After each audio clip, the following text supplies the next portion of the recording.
గాజాలో Israel అమాయకులను మేమేం చేయట్లేదు అని చెప్తుంది.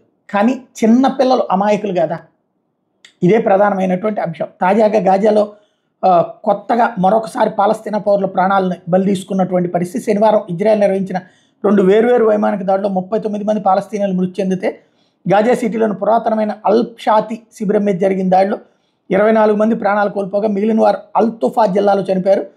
అల్ షాతి పైన ఇజ్రాయెల్ దళాలు దాడి జరపడం ఇదే తొలిసారి కాదు. గతంలోనే అనేకసారి ఈ శిబిరం మీద దాడులు జరిగినాయి. వైమానిక దాడుల తర్వాత ఆ ప్రాంతంలో పరిస్థితి భయానకంగా ఉంది. గాయపడిన వాళ్ళని తరలిస్తున్న దృశ్యాలకు సంబంధించిన వీడియోలు బయటకు వచ్చినాయి. శిథిలాల కింద మృతుల కోసం సహాయక బృందాలు వెతుకుతున్నాయి. ఇజ్రాయెల్ సైన్యం మాత్రం తాము హమాస్ సైనిక నిర్మాణాల మీద దాడులు చేశామని చెప్తుంది.